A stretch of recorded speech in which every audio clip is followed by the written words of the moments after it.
Wow, আজকে কি রান্না হচ্ছে? আজকে হচ্ছে গিয়ে আমি রান্না করব তেহারি।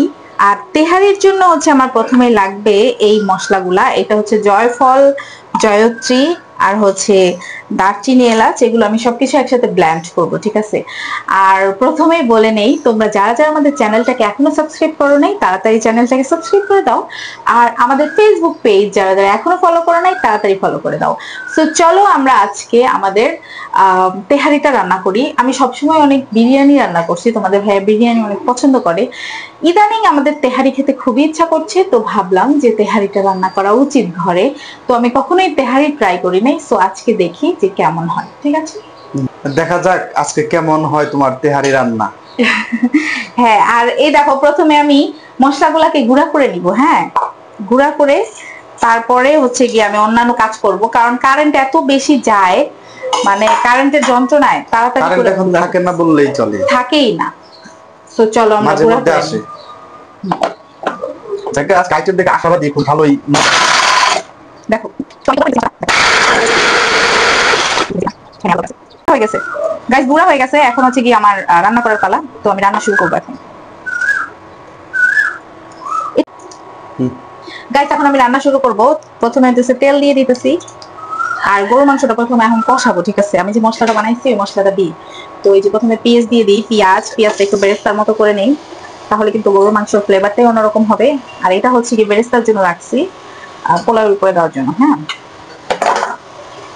আজকে কিন্তু আমি তেহারিতে আলু দিব, আলুর তেহারি। হ্যাঁ, এটাকে হচ্ছে গিয়ে আমি দেখছি পুরান ঢাকার একটা তেহারি, ওই তেহারিটা আমি রান্না করতেছি, ঠিক আছে? গাইস এখন হচ্ছে কি আদা রসুন দিয়ে দিব। এই যে আমি আদা রসুন আর জিরা সব একসাথে রাখছি, ঠিক আছে? তো তোমরা তোমাদের পরিমাণ মতো দিয়ে দিও। আমার এখানে 1 কেজি পরিমাণে চাল, 1 কেজি গরুর মাংস, তো ওই অনুযায়ী আমি দিচ্ছি। সো তোমরা তোমাদের পরিমাণ মতো দিয়ে দিবা। তবে একটু হালকা পানি দিয়ে দিব, কারণ কষানোর সময়। আচ্ছা, এই পাতিলটা কেন রান্না করতেছি, এটাতে গরুর মাংস অনেক তাড়াতাড়ি সিদ্ধ হয়, এই জন্য। কারণ হচ্ছে যদি ফ্রাই প্যানে দেই অত বেশি তাড়াতাড়ি হয় না, ঠিক আছে? এই জন্য আমি এটাতে দিছি।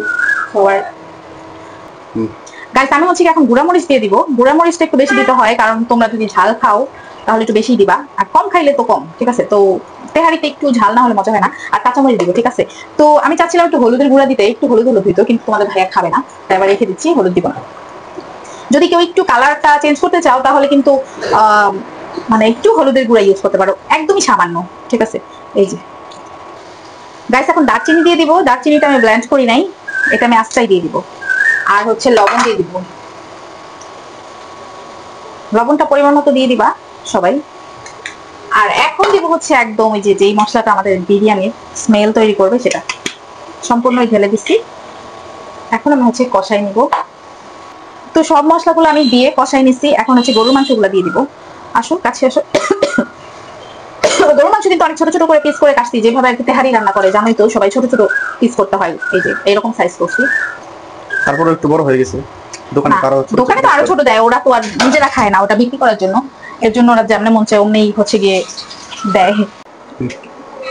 গাইস আমি হচ্ছে গিয়া গরুর মাংসটারে কষাইতে দিছিলাম, আমাদের কষানো কিন্তু হয়ে গেছে। দেখো এদিকে আসো, একদম সুন্দর মতো দেখো কষাইছি। কালারটা যেই সুন্দর হয়েছে, মাশাআল্লাহ। সুন্দর না কালারটা? ভালো হয়েছে। স্মেল কি পাও কোনো? স্মেল আসতেছে হালকা হালকা। আসলে কি আমরা এই রান্না করেছিলাম তো এতক্ষণ, এই জন্য স্মেলটা অত পাওয়া যাচ্ছে, ঠিক আছে? তো আমি এখন পোলাওটা রান্না করব। পোলাওর জন্য আমি পানি সিদ্ধ দিয়ে দিছিলাম, এখন আমি চালটা কষাবো, ঠিক আছে? হ্যাঁ গাইস এই যে পেঁয়াজটুকু যে রেখে দিছিলাম ওটা এখন বেরেস্তা করবো, ঠিক আছে?